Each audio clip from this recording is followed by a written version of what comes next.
A day in my life as a first-time content creator na hindi marunong mag-voice over at the age of something. Kaya samahan nyo ako ngayon mag-mini vlog. Ay, for the go! Kasama ko nga pala ngayon ang kapatid ko. Mangunguha nga lang kami ng mga kahoy. Medyo malayo-layo nga ang pupuntahan namin kaya nagmotor na lang kami para mas mapadali. Ay, for the broom! Nandito na nga kami sa pagkukuhanan namin ng mga kahoy. Kasama nga pala namin ang aso naming si Sisi.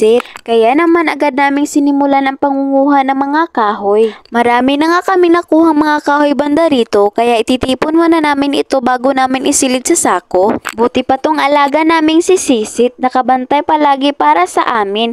Hindi katulad niya na iniwan ka na lang niya sa ere. Kaya naman hindi na ako nag-aaksaya ng oras sa mga ganyang kwento. Isisilid ko na lang itong mga kahoy sa sako dahil nga malapit na ngang umulan. Ganito pala ang feeling gumawa ng content.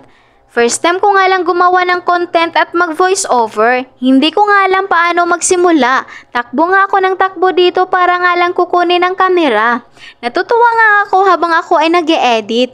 Hindi ko nga alam paano magsimula at paano tapusin. Kayo na nga balang humusga at dyan naman kayo magaling. Dahil nga hindi ako nakapag-rides noong nakaraang fiesta sa amin, dito na nga lang ako nag-rides. Libre pa at walang kuskus balungos. And enjoy ko na nga lang ang moment kasama ang kapatid ko sa pangunguha ng kahoy at nag-chill ride na lang ako dito sa dahon ng niyog. Dahil marami na nga kaming nakuha at naipon ng mga kahoy, napagdesisyon na namin na umuwi na. Malapit na kasing umulan at baka kami ay mabasa pa. Kinuha ko na nga ang motor para pagkargahan ng mga kahoy. Natatawa nga ako dito habang ako ay nag-e-edit. Dahil sabi ko, i-pause mo na yung video. Saka mo lang i-play kapag aalis na tayo. Dahil hindi ko naman sinabi ni i-play mo habang ikaw ay tumatakbo. Yun pala, hindi na i-play nung paalis na kami. Kaya hito siya takbo ng takbo at hindi niya alam naka-play pala ang video. Kaya natatawa na lang kami sa pinagagawa namin. Kaya umuwi na lang kami baka kami ay maabutan ng ulan. Kaya dito na lang hanggang sa muli. Bye!